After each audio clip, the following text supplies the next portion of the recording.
llegado. El mundo será testigo de un evento histórico. Dos visiones de país, un solo objetivo, la Casa Blanca. Donald Trump. We made America into the single greatest nation in the history of the world, and the best is yet to come. Joe Biden. We choose hope over fear, unity over division, science over fiction, and yes, truth over lies. Cobertura exclusiva. Elecciones Estados Unidos 2020. Camila Zuluaga y Jaime Moreno en directo desde Washington con las noticias, los personajes y las historias. Blue Radio, la nueva alternativa.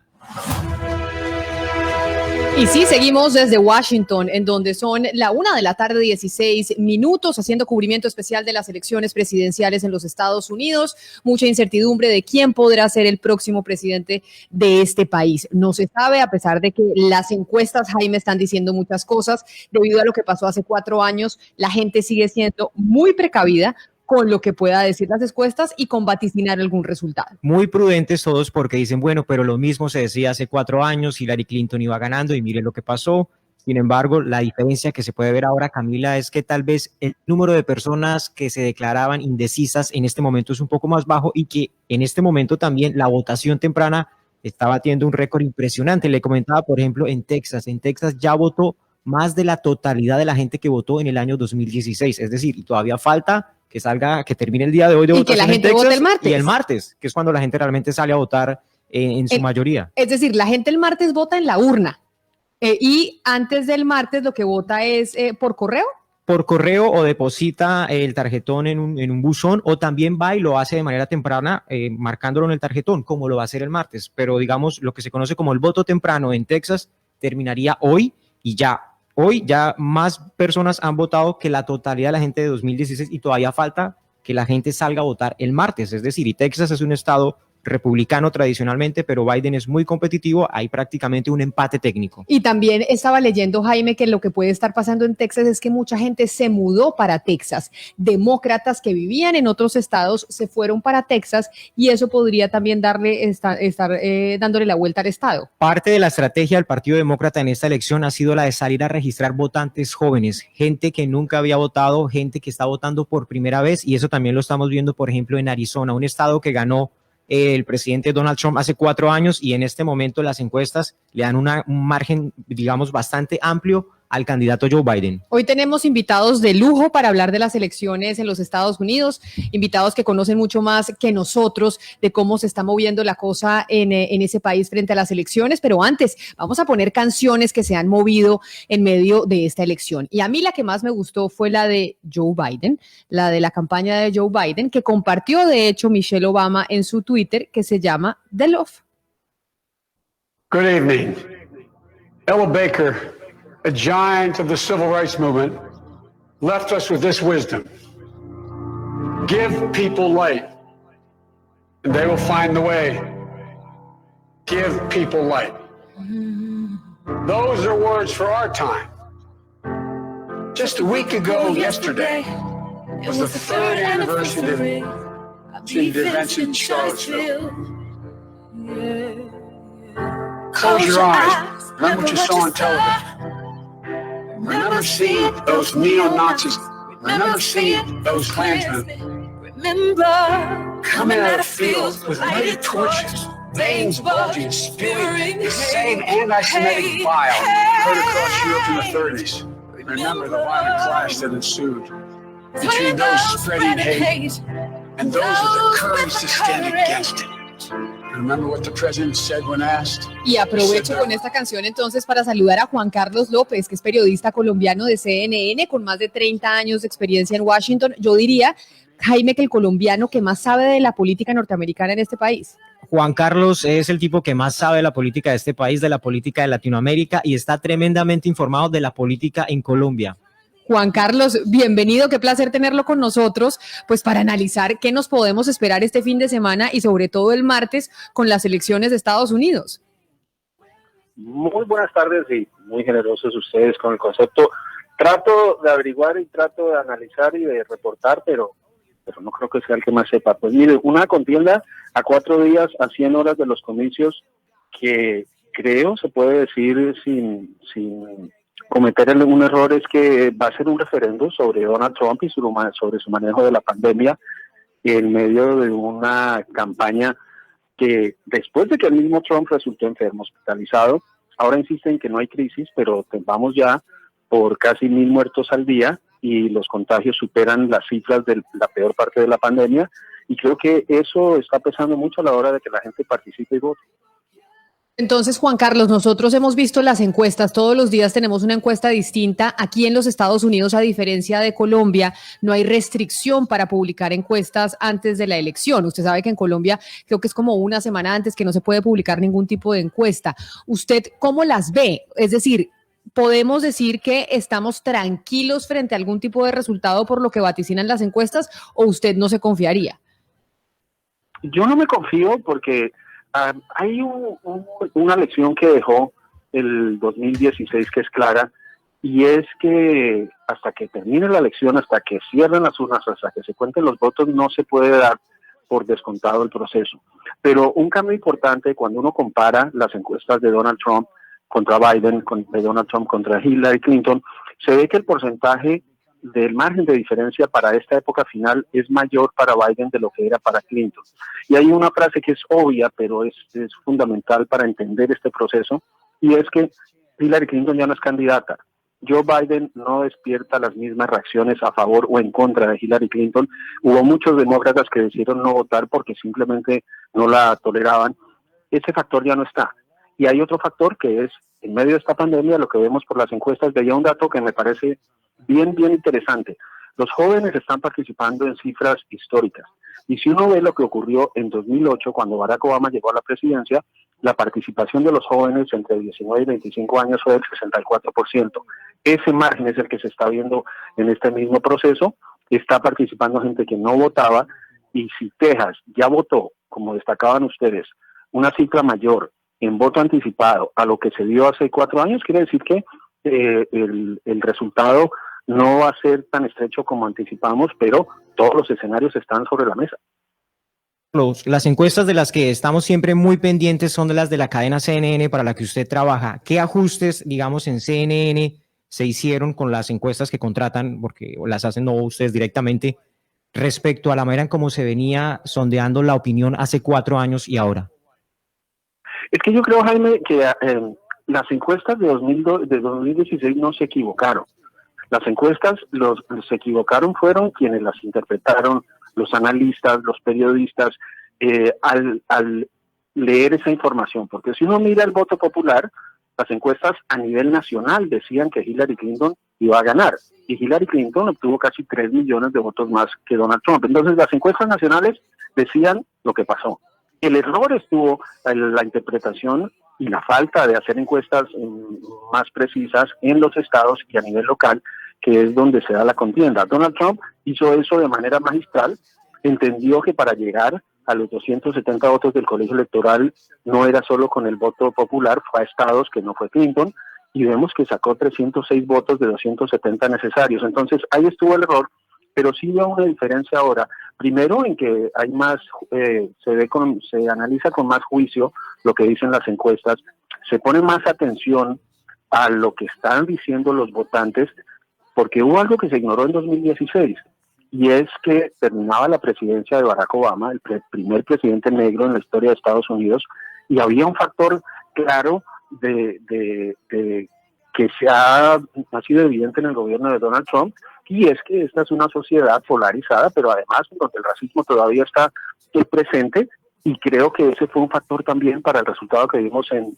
2016.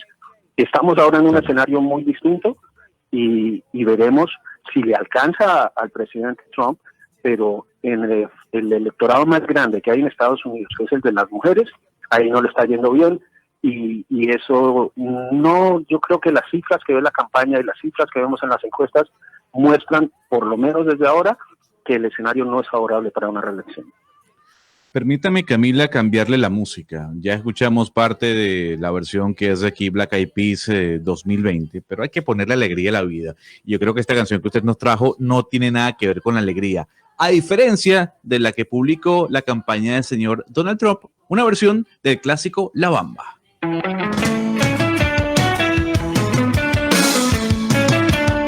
I'm gonna vote for Trump.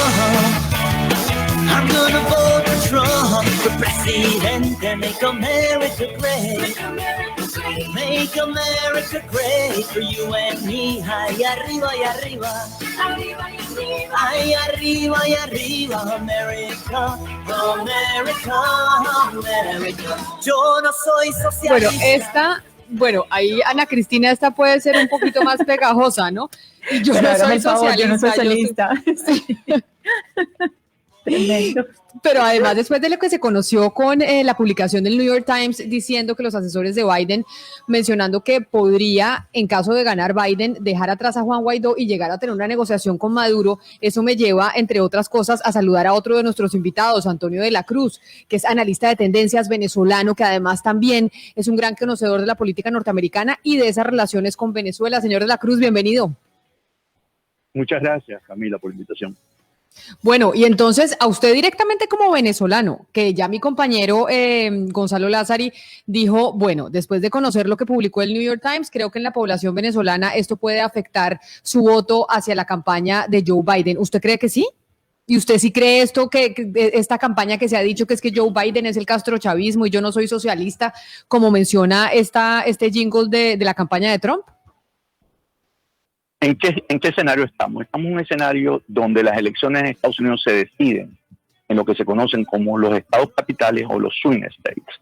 Y uno de esos estados capitales, de swing states porque cambian en cada proceso electoral, votan o por demócrata o por republicano. Y uno de esos estados es la Florida. Y en la Florida hay una importancia, que es que la población venezolana ha ido creciendo y ahí la disputa está en 1%, 1.2%, como lo ganó desde 2016 Donald Trump. Entonces, la población venezolana y la población latinoamericana que siente el problema de Venezuela es importante en ese estado. Entonces, claro, se han venido disputando y de hecho han visitado el estado de la Florida varias veces ambos candidatos, tanto Donald Trump como Joe Biden. Entonces, ¿qué tenemos? Que para marcar esa diferencia e inclinar el voto, cada uno ha tenido una posición frente a eso. Y en eso, cada quien ha jugado sus cartas. En este momento están empatados en el estado y podría ser estos 4 días decisivos. Y de ahí la pieza del New York Times que coloca que Joe Biden entraría a negociar con Maduro una solución para Venezuela. Algo que también hoy en día también tiene Donald Trump, porque recordemos que hace apenas 3 semanas envió uno de esos enviados especial a México a entrevistarse con Jorge Rodríguez, que es una de las manos derechas de Nicolás Maduro. Entonces, ambos están planteando hoy para los venezolanos que van a tener una solución. Diferencia cada uno de ellos es que Trump insiste mucho en la máxima presión de seguir asfixiando al régimen y llevarlo a una negociación, mientras que Trump cree en el multilateralismo. Entonces, él cree que las sanciones deben ser acompañadas por la Unión Europea y por la misma ONU. Y ahí sí hay un distingo entre ambos candidatos. Entonces, uno es más por el consenso internacional, el otro más es por una presión directa al régimen de Maduro. Señor de la Cruz, pero en este momento ¿hay alguna acción, hay algo que pueda cambiar ya la intención de voto o ya no hay vuelta atrás? Es decir, puede ser una acción para bien o para mal, una torpeza o una acción afortunada que pueda cambiar esa intención de voto o ya es demasiado tarde. No, faltando 4 días todavía. Recordemos que hoy en día el voto es más que racional, es emocional. Hoy la gente vota por la emoción, sobre todo por las redes sociales, lo que impacta en ello. De hecho, en el 2016, lo que hizo el gran cambio, tanto en Estados Unidos como en Inglaterra, porque en Reino Unido, porque debemos recordar que tiene el mismo impacto, fue el Facebook, el manejo de Facebook, porque Facebook introdujo en las redes sociales un elemento nuevo, en que tú puedes conocer a nivel de los amigos de esa persona y hacer un mensaje a la medida de cada uno, y eso fue lo que impactó en los estados que se conocen como estados capitales, que son 7. Aquí el voto popular lo tiene Biden, pero en el voto de estos 7 estados, que son los que darían la victoria tanto a Joe Biden o a Donald Trump, es donde se están disputando, que son básicamente Arizona, está Florida, como le dije, está Georgia, está Michigan, está Nevada, Minnesota, perdón, está Carolina del Norte, está Wisconsin. Y entonces allí la diferencia, mientras que hoy la diferencia entre Donald Trump a nivel popular, más o menos con respecto al 16, y Biden es 5.6. En esos estados está apenas a 1.5. Y de allí es donde están concentrados. Y sí, en 4 días todavía hay, porque sí es cierto, ha votado casi más de la mitad de lo que votó con respecto al 2016, todavía hay personas que faltan por votar. Sí. A ver, Juan Carlos, hay un estigma que uno puede escuchar y leer en redes sociales sobre los latinos que de alguna u otra forma apoyan a Donald Trump. ¿Usted cree que eso existe? ¿Hay un estigma sobre el latino estando fuera o dentro de los Estados Unidos que dice yo voy a votar por Donald Trump? Yo no veo estigma. Antes veo que ese grupo de latinos, y especialmente hablamos de la Florida, donde se ve la mayor movilización, y hay que destacar, colombianos, venezolanos son un grupo creciente, especialmente los colombianos llevan más tiempo que los venezolanos y habrá más votantes, pero el tema de Venezuela mueve a la comunidad en general, mueve a los cubanos, mueve a todos. Ustedes escuchaban la canción que decía no ser socialista, y ese es un tema de discusión en el que se dice que Biden va a ser socialista, algo bastante traído de los cabellos si uno tiene en cuenta su historial. Pero sí son mucho más vocales y mucho más agresivos los seguidores del presidente Trump, tanto en redes como fuera de ellas, y allí creo que es una parte en donde ese factor de quien no dice que respalda a Trump porque de pronto se va a sentir excluido, es donde creo menos pesa. Y sí hay diferencias muy profundas y hay una polarización, y esto está dividiendo familias y está dañando amistades, pero entre los hombres, y entre los hombres latinos, Trump es fuerte, entre las mujeres no tanto. Pero Juan Carlos, yo le quiero preguntar a usted por el día después de las elecciones, porque uno escucha a Trump y Trump no se compromete a reconocer un triunfo de Biden, y escucha a Nancy Pelosi y dice que Biden se posesiona el 20 de enero, sí o sí. Esa incertidumbre que está rodeando el reconocimiento del resultado, ¿cómo lo analizan ustedes? Pues mira, el presidente Trump en la elección de 2016 dijo exactamente lo mismo. Cuando le preguntaban sobre los resultados, él decía que veremos. Esa es una de sus estrategias, el dejarse puertas abiertas, pero en el último debate dijo que él reconocería los resultados, pero que él no quiere una transición porque quiere ganar. Ahora, ¿qué va a pasar el 20 de enero? Digamos que sea un escenario apocalíptico y no se definen las elecciones, y llega el 20 de enero y todavía no está certificado el resultado, que debe estar certificado porque el 6 de enero se reúne el Congreso a dar los votos. Pero si se diera ese escenario, la Constitución dice que el 20 de enero hay transición de poder. Si no han confirmado a Trump, tiene que salir. Si no han confirmado a Biden, no puede asumir, y habría una figura en donde hasta la misma Nancy Pelosi podría asumir de manera temporal. Pero en la participación de voto es tal que yo no anticipo que vayamos a llegar a una situación tan extrema. Eso sí, esta mañana, anoche no durmió. Trump ha estado enviando tweets desde la madrugada, y a las 3 de la mañana envió uno donde de una vez criticaba a la Corte Suprema si le llegaba a dar la victoria a Biden. Pero para que eso ocurra, pues la elección tiene que ser disputada y tiene que llegar a la Corte Suprema, y la Corte Suprema tiene que fallar en contra del presidente. Son escenarios hipotéticos, pero es parte de la estrategia de Trump de crear un ambiente en el que le pone a la gente a dudar de la legitimidad del sistema. Y acuérdense, él ganó las elecciones, es presidente, y todavía dice que le hicieron trampa y que le robaron votos y que votaron indocumentados, lo que es falso. O sea que si pierde, obviamente, seguramente dirá eso y más. Muchos oyentes Señor de la Cruz, adelante. El único escenario donde yo creo que puede darse un desconocimiento por parte de Trump de esta elección, porque yo creo que si gana Biden con votos presenciales, él no va a tener ninguna excusa. En el único escenario que yo veo, y vuelvo a insistir, porque hay que monitorear esos 7 swing states, es que él pierda en la elección en esos estados por el voto por correo. Yo creo que ahí él va a desconocer, porque él ha venido señalándolo públicamente, que el voto por correo se presta al fraude. Yo creo que ahí él sí puede levantar la bandera y decir, yo no reconozco mi derrota, porque en esos estados me vencieron por el voto por correo. Y allí puede generar una crisis como la he hablado, ¿verdad?, anteriormente. y que sí podría generar. Pero hay otra pregunta que yo me he hecho hasta ahorita, pues siempre le preguntan al bando de Biden, de Trump, si él va a reconocer. ¿Reconocerá el bando demócrata un triunfo de Trump? Hasta ahorita no se lo han preguntado abiertamente y no lo ha respondido. Pero señor de la Cruz, pero Biden se ha dicho que él acepta un triunfo de Trump. Biden sí lo ha dicho. Abiertamente se ha dicho, nosotros sí reconocemos un triunfo de Trump si este se da. Yo no hablo de Trump, los grupos que lo acompañan. Black Lives Matter lo aceptará, nos hará protestar porque hay una gran expectativa. Ahorita el ganador es Joe Biden en términos generales. Y en el 2016 esa sorpresa. Pero lo que pasa es que aquí sí hay una diferencia gigantesca y es que estamos haciendo la pregunta de si el líder de ese bando acepta o no, más allá de sus bases. Y lo que pasa con el lado de Trump es que la incertidumbre está sobre el propio candidato. No sobre sus bases, que obviamente también pues tenemos dudas de lo que pueda pasar y eso es mucho más peligroso. Y Biden sí ha dicho que él aceptaría los resultados.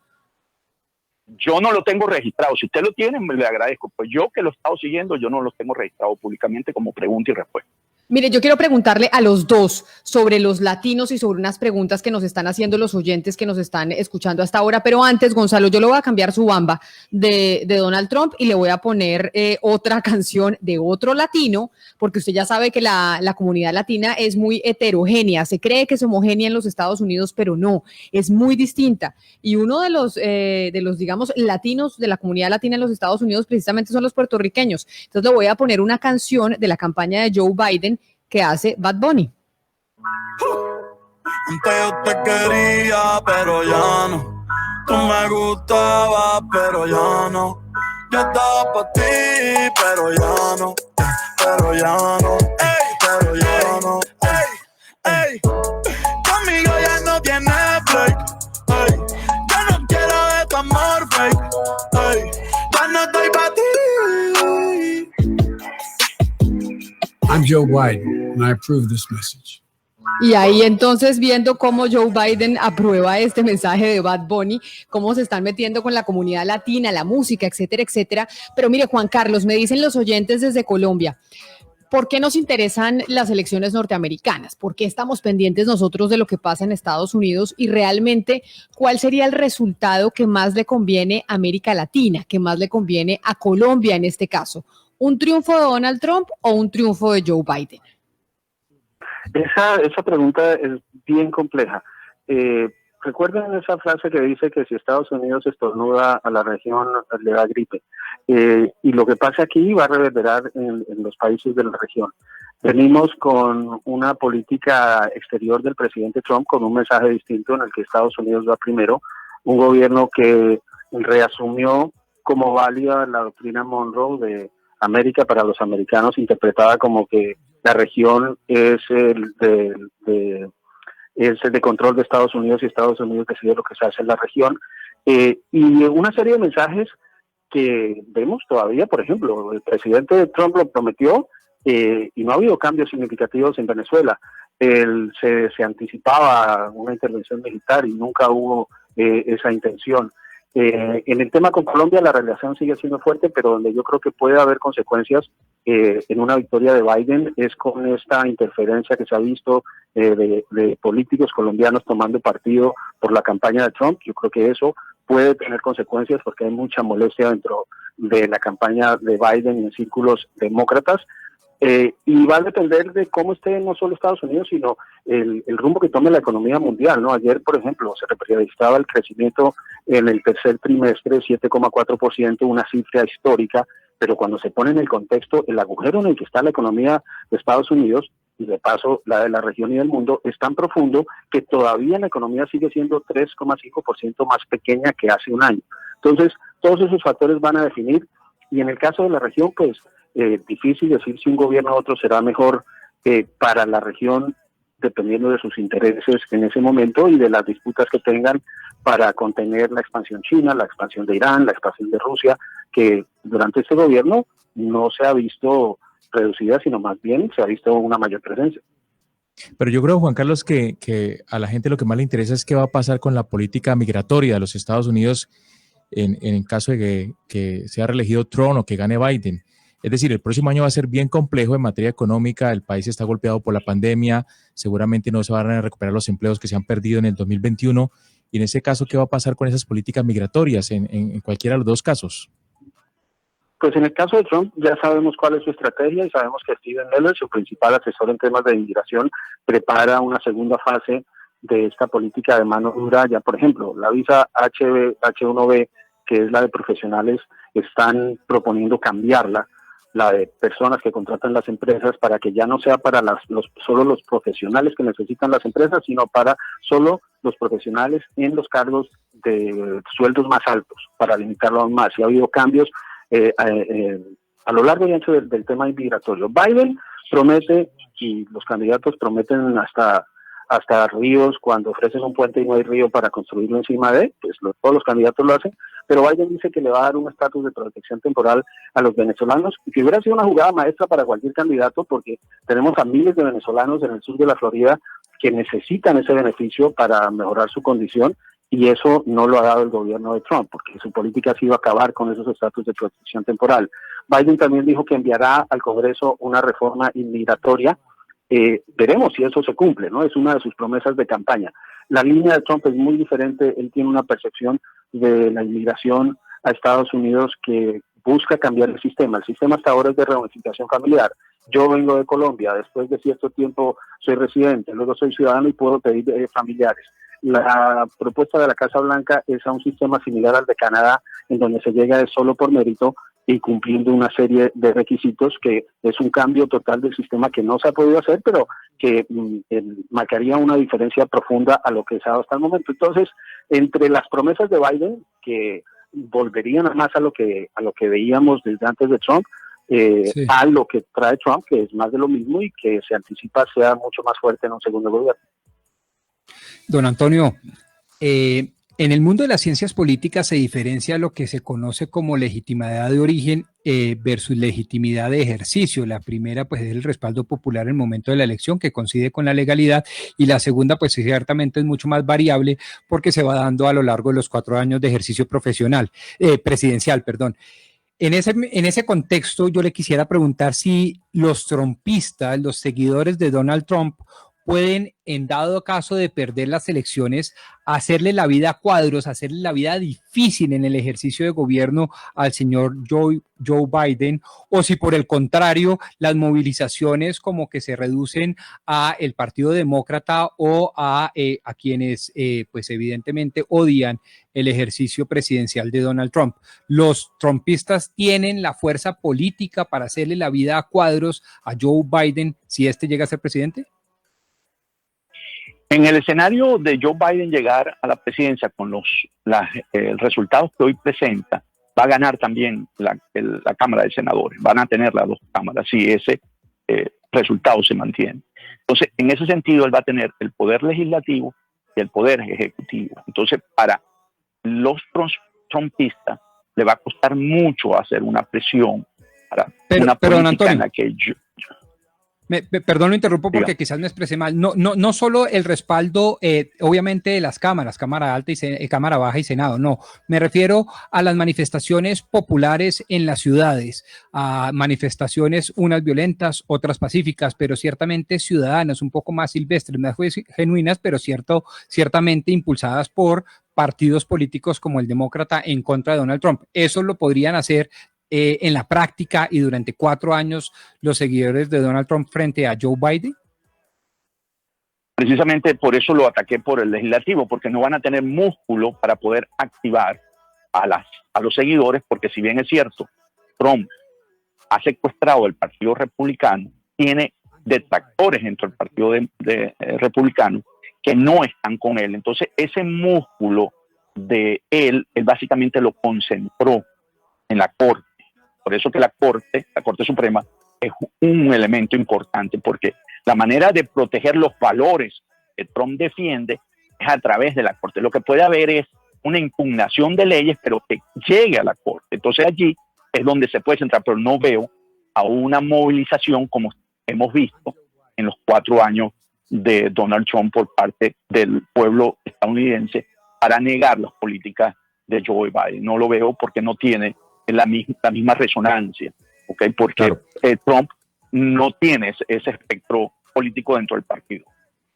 Pues Camila, usted le ha ido muy mal hoy con la música de Joe Biden, porque la primera pues muy lenta y la de Bad Bunny no es que sea la gran cosa.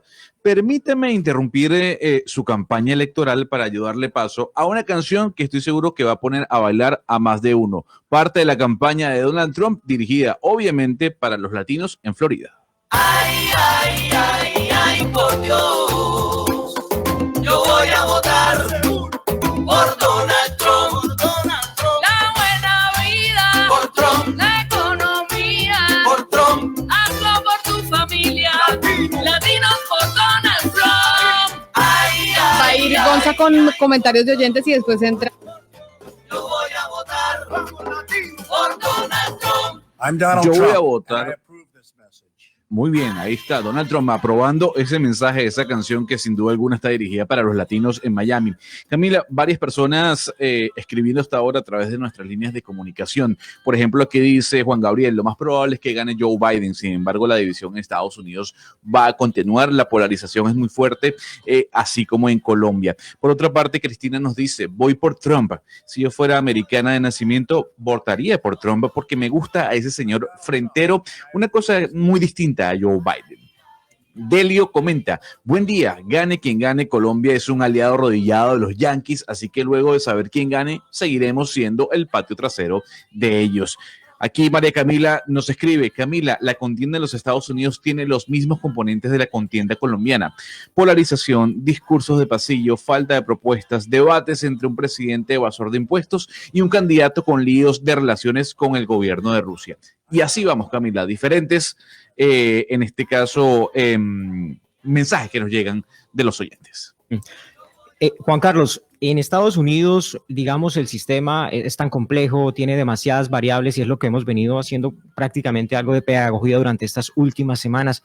Pero yo quiero preguntarle, es básicamente, ¿cuál es el poder real de los latinos en Estados Unidos en esta elección en particular? Hablamos casi siempre, por ejemplo, de la Florida, hablamos de la diáspora venezolana, hablamos de la diáspora cubana, pero veía un caso interesante que está pasando en Arizona. Arizona, un estado republicano, en donde no gana un demócrata hace 20 años, que era el estado de John McCain, en el condado de Maricopa. ¿Cómo se explica, por ejemplo, esa evolución que está teniendo ese estado de Arizona, ese condado, y que le puede dar la victoria a Joe Biden si llega a ganar solamente en Arizona? Pues volvamos a 2016 y la victoria de Donald Trump. Donald Trump ganó sin el voto hispano y demostró que se puede ganar sin ese voto. Ahora la diferencia, mencionas al condado de Maricopa y muchos recordarán el nombre de Joe Arpaio, aquel alguacil del condado, quien fue condenado por discriminar y desobedecer una orden judicial y a quien el presidente Trump le concedió el indulto, se volvió a lanzar, intentó llegar al Senado, no pudo, se le acabó la carrera. Pero lo que tiene ahora a Arizona y al condado de Maricopa en una situación diferente es, primero, algo que ustedes mencionaban al principio, y es el cambio demográfico, cómo mucha gente se ha ido yendo hacia esos estados, pero también el peso de los independientes. En este momento el condado de Maricopa, que ganó Trump por un margen estrecho en las elecciones de 2016, podría quedar definido por una tercera parte de los votantes que son independientes. Y vuelvo al punto, y esto creo que va a ser el eje de la elección. Esta elección es un referendo sobre Donald Trump y su manejo de la pandemia. Y en este momento en Arizona, en Maricopa, se ve una ventaja para Biden, una ventaja amplia, y puede ocurrir lo mismo en el estado. Y creo que eso es lo que va a marcar. Ahora, sobre qué puede decir esta elección, nada más el hecho de que en Texas hayan votado más, ya, en el voto anticipado, en un estado que también ha visto un cambio demográfico con una presencia ancestral de residentes de origen mexicano, pero con una llegada de mucha gente nueva, si esos resultados confirman que Texas, que es un estado gigantesco en población, casi 30 millones de habitantes, con mucha presencia en el colegio electoral, si eso llegara en el hipotético caso de pasar del rojo, que es el color de los republicanos, al azul, que es de los demócratas, eso sería un cambio fundamental, pero por supuesto se tiene que confirmar porque siempre se vaticina y no se cumple. Pues antes de hacerle una pregunta que tengo de un oyente para el señor Antonio de la Cruz Gonzalo, usted como dijo que a mí me había ido mal con las canciones, pues acá hay un jingle que también es de la campaña de Joe Biden, a ver si a usted le gusta más, es una ranchera y tal vez esta puede ir dirigido al público latino mexicano en los Estados Unidos. Ya no te extraño, me dueles a rato. We have to build a wall. Es diferente. It's like an invasion. They're bringing drugs, they're bringing crime, they're rapists. Y si hablamos When somebody's the president, de decepciones, the authority is total. la tuya creo que ha sido la más fuerte. We have it totally under control. A tal grado This is going to go away without a vaccine. que quedé casi al borde de la muerte. Y ahí era lo que decía Juan Carlos, precisamente cómo también la campaña se ha enfocado en el manejo de Donald Trump frente al coronavirus y cómo aquí incluso en los jingles de Biden se lo están cobrando también para dirigirse a la comunidad latina. Pero Antonio, me dice un oyente que por favor les pregunte, porque no hemos hablado de Kamala Harris, y si necesariamente un triunfo de Joe Biden implicaría que tendríamos seguro una presidencia de Kamala Harris o no, y esto por cuenta de la edad avanzada que tiene el candidato.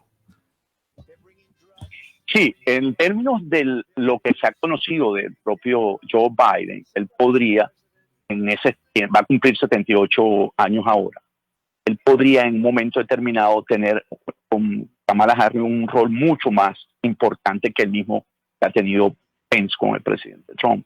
Él tendría que jugar un poco y entre amigos a veces echamos broma de que Biden va a reinar y Kamala va a gobernar. O sea, él sería la figura para todos los actos importantes públicos como la reina de Inglaterra y el primer ministro sería Kamala, sería la mujer.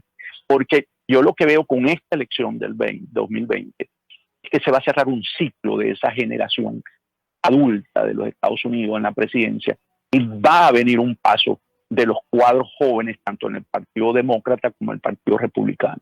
Y entonces vamos a ver un renacer de esos liderazgos nuevos en estos partidos, que estos líderes de mayor edad ya van a cerrar un ciclo después ante un triunfo del Partido Demócrata. Yo quisiera preguntar por otra mujer, y no es Kamala Harris, sino Amy Coney Barrett en la Corte Suprema, que ha ocupado tantos titulares últimamente, y le quisiera preguntar a Juan Carlos, ¿por qué ese asunto, esa elección de Amy Coney Barrett es importante o puede ser importante para los latinos, y cuál sería la diferencia de quedar Biden o de continuar Trump? Pues ya ella está en la Corte y es un nombramiento vitalicio. Tiene apenas 47 años y la presencia de los jueces es muy fuerte porque ya esa corte, que es la última instancia judicial, tiene a 6 conservadores confirmados y 3 progresistas. Entonces, las decisiones que ellos tomen van a impactar la vida de todos los estadounidenses, no solo en la elección. Temas que están por llegar a la corte es la reforma de salud, conocida como Obamacare, que el presidente Trump y los republicanos han tratado de derogar desde su implementación, pero que ahora va a una nueva revisión en la Corte. El tema de inmigración, recordemos que la Corte misma fue la que frenó la derogación del programa de acción diferida o DACA, los soñadores del presidente Trump, y hay otra serie de medidas, el aborto, que es legal en Estados Unidos y que es un tema de campaña de Donald Trump, también va a llegar a la Corte. Entonces, independientemente de que sea Biden o Trump, la Corte va a estar ahí. La única duda es sobre la que no ha dado una respuesta directa a Biden, es sobre si él, al llegar a la presidencia con mayorías, como describió Antonio, en Cámara y Senado, pero especialmente en el Senado, si él va a modificar la composición de la Corte, porque en la Constitución en ningún lado dice que son 9 magistrados, pueden ser 12, pueden ser 15. Lo quería hacer Franklin Delano Roosevelt y lo podrían intentar hacer los demócratas en esta era de tierra arrasada política que se ha acostumbrado. Si eso ocurre, pues vendría un cambio ideológico, pero por ahora ese tribunal es de mayoría conservadora. El presidente Trump ha logrado confirmar el proceso para los jueces. Aquí los jueces federales no son designados y el Senado los confirma, y son nombramientos vitalicios para mantener su independencia. Pues el presidente Trump ha nombrado una cifra histórica, solo Jimmy Carter nombró más que él, y eso quiere decir que esa presencia conservadora Claro. se va a sentir durante décadas. Juan Carlos, nuestro compañero Oscar Montes en Barranquilla decía que los grandes perdedores de esta elección son los medios de comunicación, por la posición que han tenido frente a la elección de los Estados Unidos. ¿Usted cree que los medios de comunicación en los Estados Unidos tienen que hacer una revisión o autocriticarse luego de las elecciones por la posición que han tenido, sobre todo en apoyar a Joe Biden? Es que primero hay parte de una premisa que no es cierta de decir que apoyamos a Joe Biden. Por ejemplo, yo publico una encuesta y todas las encuestas creíbles favorecen a Biden. Entonces me empiezan a insultar en redes porque favorezco a Biden. Yo no favorezco a Biden, yo no me puedo inventar una encuesta que favorezca a Trump para parecer equilibrado. Las encuestas dicen lo que dicen.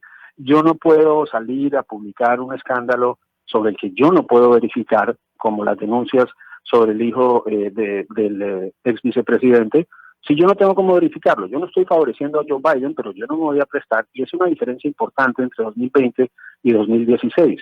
En 2016, los medios creo que reportamos sin verificar información de muchos escándalos que rodeaban, y ahora medios como el Wall Street Journal, que es de Rupert Murdoch, dueño de la cadena Fox, el New York Times, el Washington Post, CNN, no están publicando esas historias. Y no es por proteger a nadie, es porque nosotros tenemos la responsabilidad de lo que reportamos. Entonces, si hay una revisión, después habrá, será ver qué se hizo bien, qué se hizo mal, pero repito, no es cierto que estemos favoreciendo a Joe Biden. Es una presidencia tan atípica la de Trump. Cuando usted tiene un presidente que en un acto de campaña habla sobre el asesinato de su rival 3 semanas entrada a la campaña, o cuando se refiere a la senadora Kamala Harris, quien además de candidata es senadora, fue fiscal de California, es una persona con una hoja de vida impecable, se refiere a una mujer en los términos en que se refiere y dice, esto nunca va a ser vicepresidente de Estados Unidos. Eso explica por qué el presidente está como está, y es el presidente. No podemos dejar de cubrir lo que dice el presidente y no podemos dejar pasar cuando el presidente miente. Tiene más de 20,000 mentiras registradas. Y eso ocurre a diario. Si hacer nuestro trabajo es favorecer a Biden, pues lo haremos, pero primero no acepto ese señalamiento de que estamos favoreciendo a nadie, y segundo, nuestro trabajo es reportar de manera precisa, y eso es lo que tratamos de hacer. Si cometemos errores, daremos la cara, pero hay mucha desinformación circulando. Pues es Juan Carlos López, periodista colombiano de CNN, quien nos ha venido acompañando hoy para hablar de las elecciones de los Estados Unidos. Vamos a ver qué pasa este fin de semana. En Colombia es puente, así que nos volvemos a encontrar el martes ya con el día de la votación. Juan Carlos, mil gracias por estar con nosotros el día de hoy. Qué placer. Un placer, va a ser un fin de semana interesante. Veremos qué ocurre y pues fue una conversación muy interesante. Siempre se aprende escuchando a gente que sabe de lo que está hablando. Que sí, Antonio de la Cruz, también analista de tendencias, experto en política también norteamericana y latinoamericana, venezolano. Don Antonio, a usted también mil gracias por haber estado con nosotros el día de hoy. A ver qué pasa este fin de semana en los Estados Unidos. Sí, muchas gracias. Ha sido un gran placer y realmente muy nutritivo toda la conversación. Muy un placer, de verdad, estar con ustedes. Y así llegamos nosotros al final. Vamos a ver y les vamos a seguir reportando de lo que pasa desde Washington con la elección presidencial más importante de nuestros tiempos, porque de esto depende no solo el futuro de los Estados Unidos, sino que en cierta medida el futuro de Occidente. Vamos con una pausa y ya regresan nuestros compañeros de Meridiano Blue.